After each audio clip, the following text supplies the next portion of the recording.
Some of you emailed me your home automation ideas, and wow, there are so many great ones. I think you all will love these ideas as much as I do, since these people are seriously so creative. And this is continuing the series from the last one, so if you have some automations, feel free to submit them for the next one. Alright, let's get into it. Starting off first with one of the most hilarious and satisfying automations I've seen. Liam in Sydney, Australia had a slight cat problem. They were coming onto the porch and peeing at night. The cat crossed the line when it decided to pee on Liam's motorbike. Not cool. So how to fight back? Home automation. Now when a cat comes onto the lawn and their camera detects it, a sprinkler automatically starts up. Like it does right there. You can see the cat get drenched. Take that, kitty. I think it's so funny, and Liam tried to keep it civil at first by using lavender, mint, or ultrasonic sounds to keep the cats away. Now, the kitties just get a free bath. So how does it exactly work? Using a HomeKit automation, when the Arlo Pro 2 camera detects motion, it turns on that Eve Aqua for the sprinklers. And this only happens at night. There's also a HomePod Mini nearby in the sunroom to connect to that Eve Aqua because it uses Bluetooth. Cat problem solved. The next idea involves one of those doors that you've seen on Seinfeld where they press the button to let someone up. And I don't know why, but I've always wanted to live somewhere that has this. Viktor from Germany has one of these and wanted to make their front door lock smart.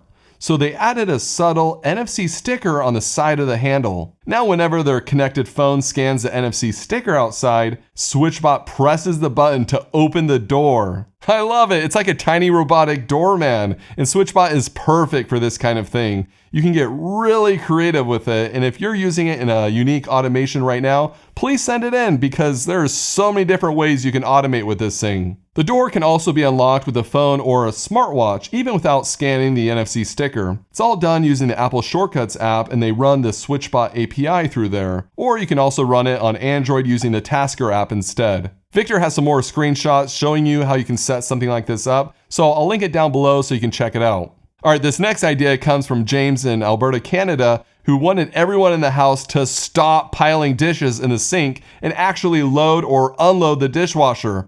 I couldn't agree more. First, they started off using this basic sign on the front, but no one ever switched it over, except maybe the baby messing with it. James solved this by adding some light strips to change colors based on if the dishwasher is clean, dirty, or running. What's really cool is that these lights change automatically without any extra effort because there's a SmartThings multi-purpose sensor on top, and the way that James set this up is genius. Check it out. The multi-purpose sensor doesn't just track when it's open and closed. It's strategically placed over the heat vent because it can detect temperature. Plus, it senses vibrations, so if the sensor detects vibrations for long enough, then the light strip switches to blue since it's running. Once the vibration stops and the temperature is less than 35 degrees Celsius, it switches to clean mode. Then if the dishwasher remains open for 30 seconds or longer, it switches to the dirty status because it's likely you're unloading it. That way if someone gets out a dish and quickly shuts it again, it stays in clean mode.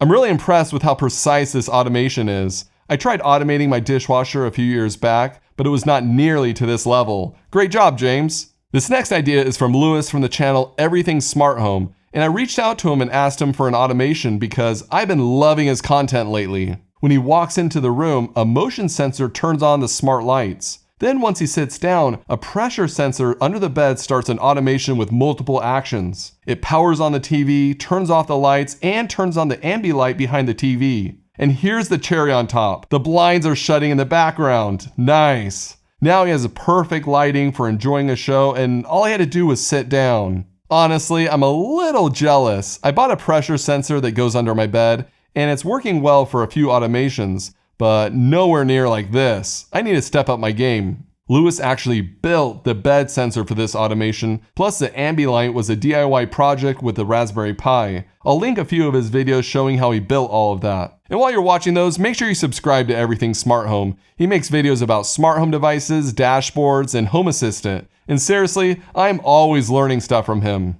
Okay, so here's an automation submitted by Viktor from Germany. And no, it's not the same Viktor that had that Switchbot. It's totally a different Viktor, which is kind of wild. Is there a lot of Viktors over there or something? You know the hood above most kitchen stoves? The fan on those is pretty loud, and this automation is a practical solution for that. Viktor automated the volume on their Amazon Echo in the kitchen to turn up when the hood above the stove opens. This is genius, and once the hood gets pushed back in, the volume turns back down again as you would expect. I like these automations that make life easier and stay out of the way. Viktor is using a Sonoff contact sensor to trigger an Amazon routine when it opens and closes. Our exhaust fan is super loud, and we're usually listening to music while we're cooking, so if ours slid out like this, I would be implementing this automation right now. This makes me want to think of more automations for adjusting the volume on the assistants. Baby crying detected. Increasing music volume. The next automation comes from Sorin in Romania, who might be the best parent ever. Their 2.5-year-old son can't quite reach the light switch. I have a 3-year-old, and yeah, I can relate. So Sorin built this Lego light switch outside the door. Now the kid just has to flip it up to turn on the lights and flip it back down to turn them off again. This is such a kid-friendly solution, and I never would have thought to use Legos. This is so creative. Just like the last automation, this is using a Sonoff contact sensor. It's attached to the Lego base and the swinging piece, and the whole thing's attached to the wall outside the bathroom. It's automated using an Amazon routine and a Broadlink smart light switch. But now Sorin has a new problem. The kid turns it on and off all day long. This automation might be too good.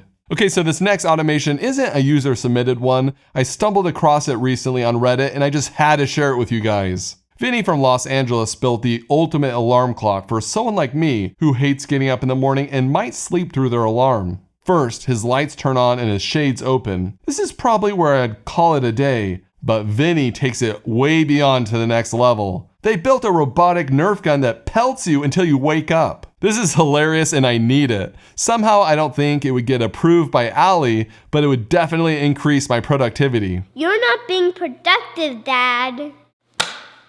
Ow! Vinnie 3D printed a turret for the Nerf gun, then used a Raspberry Pi for the brains, plus a relay board and a stepper motor controllers for all the actuators that make it move. After mapping out the controls with a game controller, they tested it on themselves. Ouch. Next, a camera was added, plus some computer vision coding for it to track you. This whole build is insane and probably one of the coolest things I've seen. Definitely check out the video link below where they explain how they built it, and it even has some catchy music. Alright, now heading all the way over to Ontario, Canada. Yep, that looks like Canada, just slightly colder than where I live. Blake has a dumpster behind his business where people tend to dump stuff off on the weekends. So they set up an alert to notify them when the dumpster is opened. Plus it logs the time so they can view the exact moment on the camera feed to see who the culprit is. Blake initially wanted to lock the dumpster, but that won't work when the city's dump truck comes to get the trash.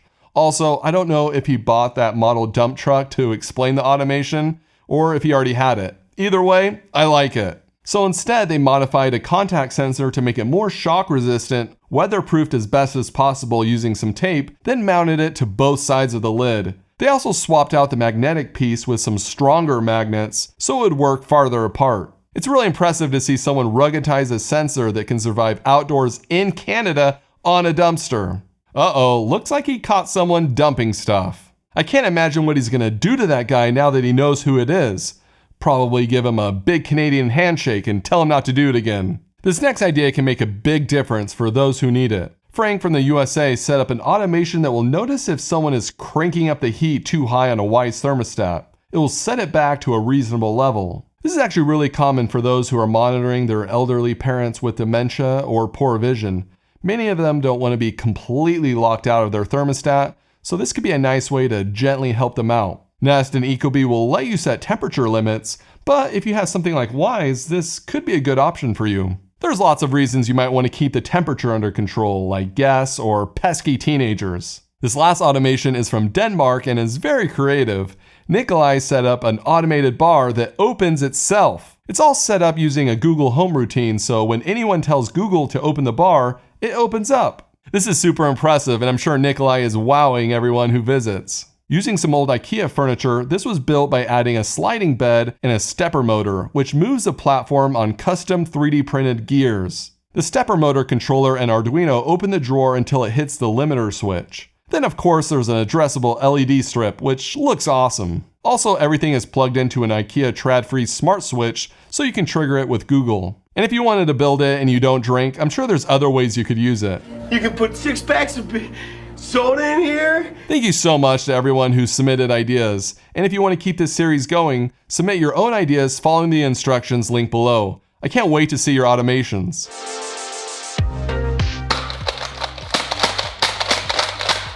Hey, I'm being productive on the computer. Why'd you shoot me? An episode business. Hey, great job.